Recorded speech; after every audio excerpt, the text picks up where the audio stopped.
So how's the transition going with the new scheme, new offense? How's it going? It's been great. It's a lot of similarities, just word-wise, verbiage-wise. So that's always easier on players because it's faster for us to learn. Whenever the picture is two different words in your brain, that usually takes a little bit longer, but that part has helped. It's been a lot of fun. These guys are awesome. You see why, again, they've had so much success. No matter where the scheme has been run, there's been a lot of success everywhere. So it's been a lot of fun and just been working extremely hard at it. Learned from last year, obviously going through that process, and learning this one this year. Found some ways to do it better or more efficient and learn faster, and so it's been good. Derek, what does listen to your feet mean?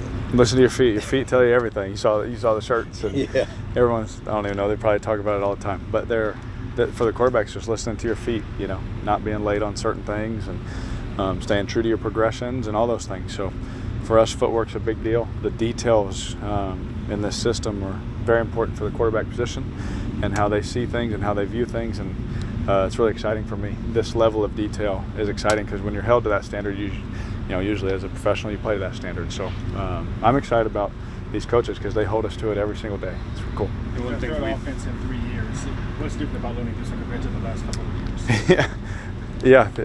I've at this point, I've had the opportunity to learn a lot of football, and I think it's a blessing because you get to learn and your knowledge and growth in so many areas. But this one for me with Clint and Chinook has just felt good. It's just felt right, and for me personally, it's something that you watch from afar and you're like, man, that'd be so fun to be a part of, and so I think just skill set wise and the guys we have and myself included, just how we fit into what we're going to be asked to do. I'm just excited about that. I'm sitting there watching the film, getting excited, because it's gonna, like I said before, it's gonna look different. For our fans that have seen a certain way for a long time, but I think it's good. It's exciting. One thing we're assuming that means back in San Francisco, how do you think when the Saints, what you guys have on offense, can translate from what San Fran had on offense? Yeah, so it's a mixture. It's a mixture of some different things with the voices and the people in the room and their experiences, right? When it's your show, it's always a little bit different than where you came from, and so. For me, I think just for the players in our room, it translates really well. There's certain concepts that we started, doing late last season and that carry over into what we're doing now, and I thought we were really good at them with the kind of guys that we have. So, again, doesn't guarantee anything, but it's exciting to see and to know that we have some experience at doing that well.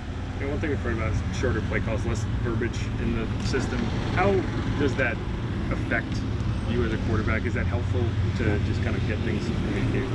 Yeah, it helps us play faster. It helps us mentally. Everyone's going to play faster.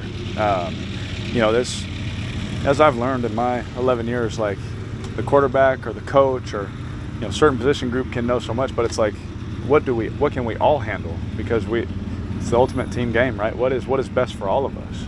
And taking that sophistication and going like this with it and marrying, it's like they've done a beautiful job of doing that. And that's, again, when you get around them, you're like, I see why. As you keep learning in this game, you see why they've had success and why guys can come in and have great years and at different positions, and they can plug guys in and they play well. And a lot of that starts making sense, I guess, when you see that part of it. How much you talked a couple times now, including just there, about like having seen this offense and the success it's had, like, is there a level just like of excitement with the guys just about what this can be now that you're kind of in it and this is yours now? Yeah, I think there is excitement, absolutely. The cool part about this time is we're all learning together, and there's something about going through it together. Like last year, I'm the guy learning everything new, I'm trying to play catch up while everyone's helping me. But the cool part about this is we're all starting over. And then I feel more of that leadership, that coaching role now. And so that excitement of, no, it's like this and that. But when you do something like that together, that brotherhood and that unity, it gets even tighter. And, I think that's the exciting part for us, is that we're going through it together. We're making the mistakes, we're learning, we're doing things together.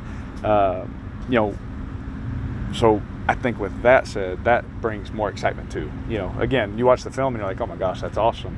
But the excitement is the process of doing it to hope that we can make the cut up look like that too.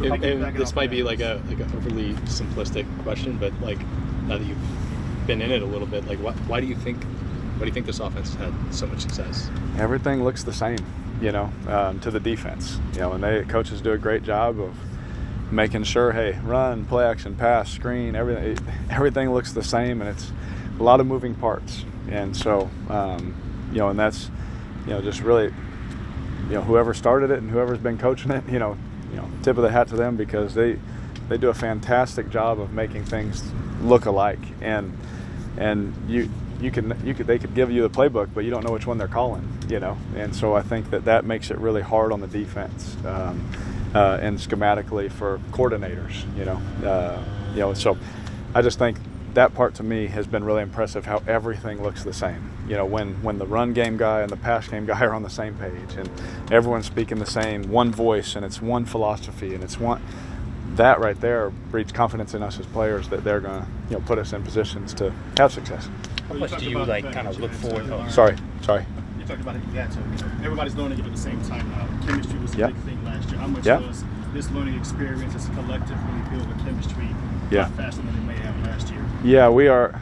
I told my wife this. I was like, she asked me, how's everything going just a couple weeks ago, and I said, we're so far ahead of where we were last year, just as a team, just as a group of guys. I mean, we're going through this process together. So, we're having guys over at our house. We're not trying to find a house.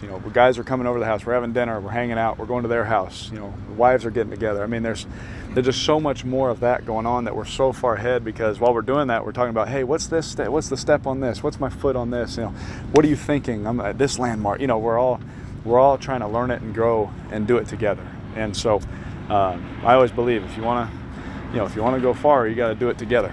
And so I think that's the fun part about this year, that we are learning something new. And yes, it is. It's very mentally taxing to do that, but when you're all doing it together, it's cool how you can come together and do stuff like that. What are your initial thoughts just on the quarterback room you're in this year? With Hayner and Rattler and obviously Peterman as well. They are. The two young guys have been unbelievable. Asking questions, learning and growing, and I'm just trying to do my best to help them as much as I can while I'm getting ready myself. And I told them, I was like, I'm an open book, whatever I can do to ever help you guys.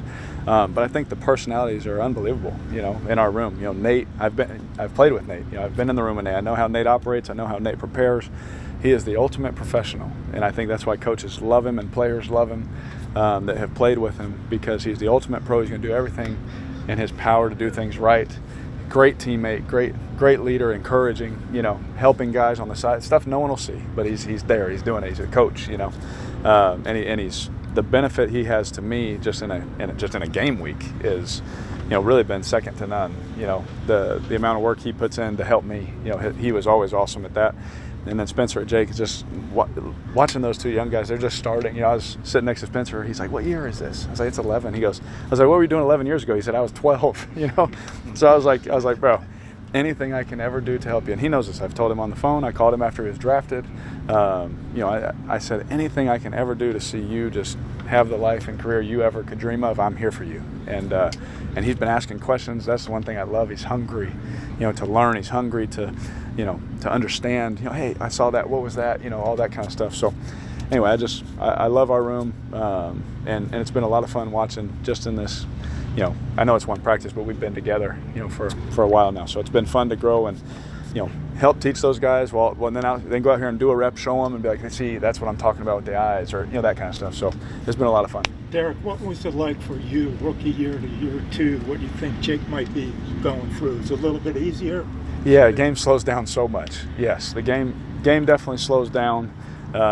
You know where to stand in the stretch line. You know what to do for the meal time. It's like stuff you don't even think about because you've been at the same college forever. But when you get out here, especially when you're around guys again that've been here 10 years, 14 years like Cam, it can be intimidating your first year because you don't want to do anything wrong. And but I think his mental capacity, he obviously has the physical talent to be a great quarterback.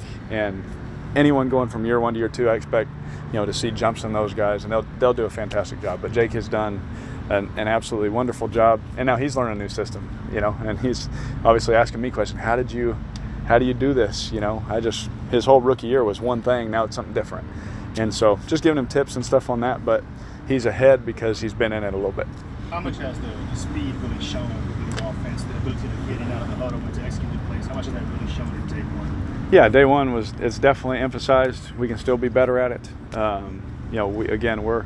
We're getting in our football shape now. We're in condition to come out here and run all day, but football shape is different. We got to get in our football shape and be better at that, so we can put stress on the defense with, again, showing them the same look but quicker, and then doing something different. Doing all that kind of stuff. So you could feel it. You could feel the energy from the coaches, and they even said they're going to be even harder about that right there tomorrow, and it's just going to continually push us in the right direction. Speaking of coaches, what were your first thoughts about Kubiak, and what really verified to you how much he was the right hire for this job? Yeah, I got to, I don't remember when it was, but when I just talking to him, and just for the first however many minutes we talked, it was just about who he was as a person, who I was as a person, our families, what he's about, and all this kind of stuff, and you begin to realize just the great family that he came from.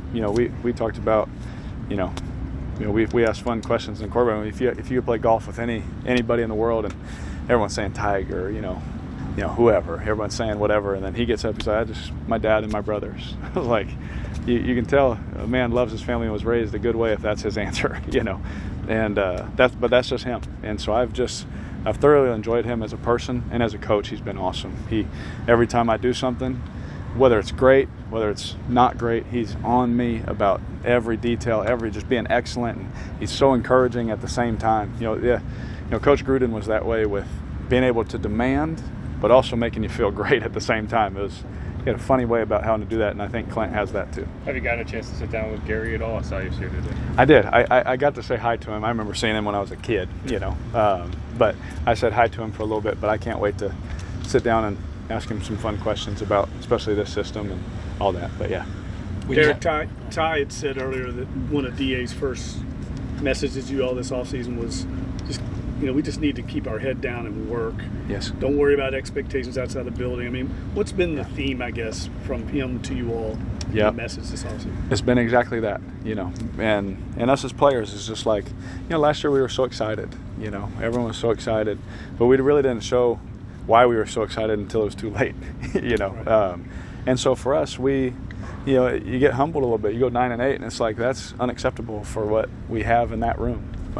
And so take a step back, and you put everything in perspective, and you're like, hey, yes this, yes that, but what can we do this year? And it's just, let's just keep our mouth shut, keep our head down. It's okay to be excited, but talking about and all that kind of stuff, it really doesn't matter, as we all know. Like, that stuff don't matter. So for us, it's just, we're going to work. We know the work we've put in. We know the extra work. That was another thing. DA said, he asked Cam, he asked me, he asked DeMar, how many Super Bowls you guys got? None. He's like, then I need more. He goes to the young guys, how many you got? Obviously they got none. He's like, well, I need more. And so since we got here day one, whenever that was, April, whatever, we have been giving more every day. What does that look like? Man, more study time, grabbing the young guys, teaching them, getting them up on the board, more time in the weight room, extra runs, extra throws. We're just trying to do more so that when we get back out there on the field, we can make our fans proud, and they can be proud of the football that they see on tape, because last year it was not good enough. And that starts with, me as a person. I won't speak for him, but that starts with me personally. It's just not good enough, no matter what or why. It doesn't matter. It wasn't good enough.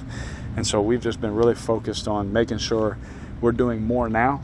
We're not talking about it. We're just doing the work, so that when we come, back after training camp, we make our fans proud with the image of football that they see.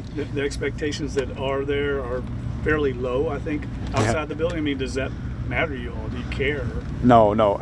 I've been on teams where that was the case, and that was our best team, and then you come in and you play good football, and you just try and string days together. And so, as we all know, like the preseason, we think the Saints are here, or this position group is this or that. It's like it literally doesn't matter. We get to put the ball down, and that's the exciting part about this game, is you always get another chance.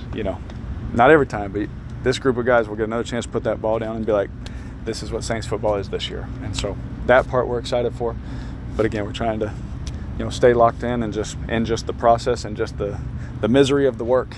As Gruden would always tell me, he's like, you gotta love the misery. And so, he would always tell me, "You love to be miserable." I was like, "I really don't," but just Maybe you do. but just that mindset, of choosing to be okay in that atmosphere. They tried to kick our butt. They're trying to kick our butt out here. I threw 2 of the worst out routes of my life because I was so tired. They're trying to kick our butt, make it hard in that moment, so that when you get to team, it's like, oh my gosh, I feel great. And so we're just trying to stress that to where the games are, again, what we want them to be. Derek, do you feel you're a step ahead? I know you got a new OC and everything, but this is your second year with the organization. You feel like a little, I don't know if comfortable is the right word or not. Yeah, again, comfortable is like a tricky word for me, but I feel good. I do feel ahead. I feel ahead with my teammates. I feel ahead as a leader. I feel ahead. We've done some really cool things, not even like in the building, but just stuff outside the building together. Like I feel great there. Some teammates, we've done some really cool things for some people in the community here that no one's going to hear about, but we've had the bond to where in the relationship to go do those things and go bless certain communities and go do certain things. And so I just love that because that was my dream from the beginning. I just didn't know how hard it was going to be to find a church, find a school, find a house, make sure my wife's okay. She doesn't have any friends out here yet. It's like I really didn't factor in how much it would affect my family. But this time I told my wife, I was like, look, if my teammates need me, I'm 100% doing anything they ask. And there was one weekend where I had like 8 things, that we were doing. But I was like, I made that commitment to my team because I made that commitment to our city, And that's what, I guess I'm more comfortable in, is that I get to just be me, love on the people, love on the people over the park. My kids are having baseball games. The one baseball game finished, all the other kids come run up, hanging out with them and throwing the ball to them and, signing hats. Parents getting mad because I'm signing bats and stuff, $300 bats. Like, you don't want me to sign that. You're about to go use it. But just being ingrained in the community, in our neighborhood, at our church, just loving on people. I guess that's where I'm most excited because I feel like myself more now than I did probably 12 months ago. When you have a coordinator on the side of the ball where you play as a player, does the voluntary off-season stuff take on any additional significance, or how do you feel about that? And I ask in the context because there were like 2 veteran running backs who are not here, and yet, and there's a scheme that kind of emphasizes this outside zone run and stuff like that. Yeah. What's your perspective on that? Are you saying like for veteran players not being here? I'm sorry, I want or I mean, just in general. I mean, what's your view on if there's a new coordinator on the side of the ball where I play? Do the off-season voluntary stuff does it take on any more or any additional significance? I got you. Yes. So Mickey, obviously made an emphasis about what winning football looks like. And DA's made that emphasis. Us as players have made that emphasis of what it looks like. And during the voluntary time, we've had guys here, and I think they said it's better numbers than. I don't know what it has been, but it's better numbers, I guess.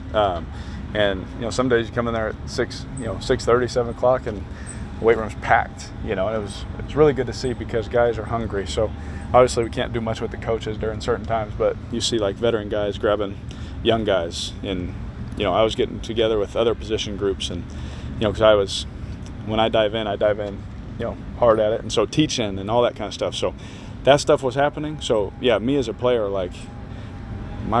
Especially at quarterback, you're going to be at everything. But, there's obviously some guys that get ready other ways, but I feel comfortable with whoever's not here that they're mentally going to be ready for sure because they came in, there was a lot of work being done, and so I feel comfortable with that for sure. I know you've played with rookie tackles before. Is that when you kind of go into a season knowing that wherever it lands, you're going to have a rookie somewhere, is that a process that you have to kind of start earlier in terms of just that comfortability with a player that's making their NFL debut and maybe protecting the blind side? Oh, yeah. I mean, at some point there may be a player or two that they would love to have back. But I played a year where we started 2, rookie tackles, and that was a learning curve for all of us. I had to learn how to be efficient, how to stay on time, even if it wasn't perfect. And so it doesn't have to be perfect every single time.